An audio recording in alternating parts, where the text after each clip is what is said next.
Hello guys, हमारे channel में आपका स्वागत है। हम आपके इतनी मेहनत से रोज वीडियो बनाते हैं। आप हमारे चैनल को बिल्कुल भी सपोर्ट नहीं करते। प्लीज मेरी चैनल को ज़्यादा से ज़्यादा सपोर्ट करें। Thank you. चलिए आज की वीडियो बिना देर के शुरू करते हैं।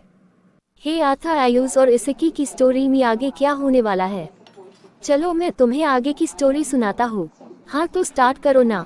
अगली सुबह उठाने के बाद इसकी जल्दी मीशा को उठाते हुए बोली, उठा मीशा, आज सेकंड ईयर में हमारा फर्स्ट डे, अगर लेट हो गया तो बेकार में फर्स्ट डे में ही इंसल्ट हो जानी है। तो मीशा बोली, यार थोड़ी देर बस और सोने देना। इसकी बोली, अच्छा ठीक, तो सो मैं कॉलेज जा रही हूँ। मीशा बोली, यार रुकना, आ रही हूँ मैं भी उधर आई। उस सुबह उठा और पाठक को कॉल करके बोला, पाठक आज मेरे बही रूहान और सिस्टर आरूही ऑफिस आ रहे हैं, दोनों को काम की से समझा देना, कोई प्रॉब्लम नहीं होनी चाहिए। और हाँ, आज की मेरी 9 की मीटिंग को 11 बजे कर देना। सामने वाले की पूरी डिटेल्स मुझे आधे घंटे में निकाल कर दो तुरंत। पाठक बोला, यस बॉस। आयुष ने फोन कट कर दिया। पाठक बोला, काम इन्हें 9 बजे, लेकिन मुझे परेशान सुबह के 5 बजे कर रहे हैं। पता नहीं किस जन्म का बदला ले रहे हैं। एक बार बस इनकी शादी तो होने दो, फिर दिखता हूँ कितना परेशान करते हैं मुझे। फिर बोला, अपना काम कर लो वरना परेशान तो दूर कुछ करने के लायक नहीं बचूंगा।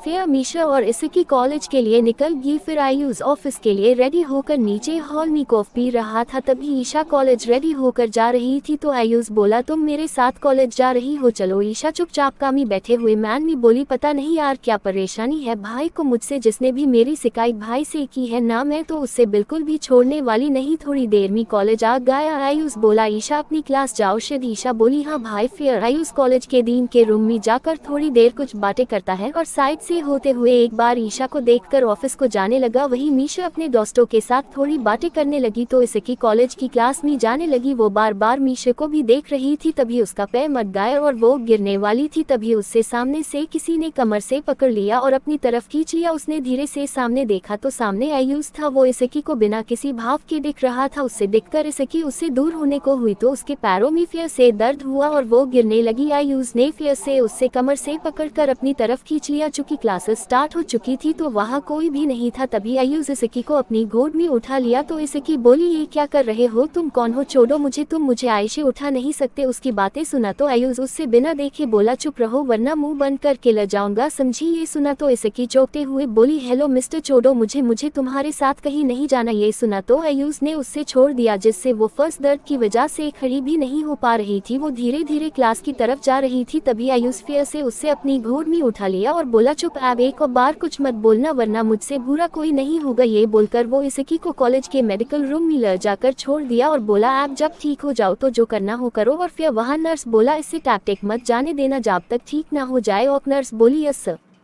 फिर आयुष क्या करता है?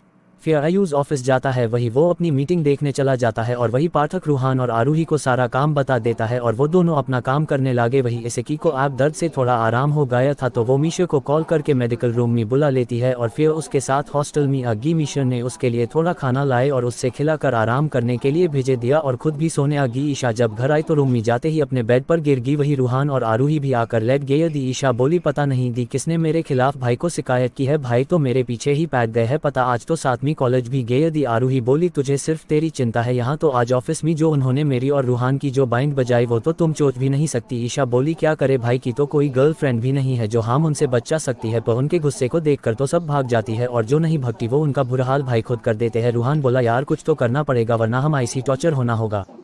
तो क्या आरूही, ईशा और रूहान मिलकर आयुष के लिए लड़की को ढूंढ पेज क्या होगा आगे।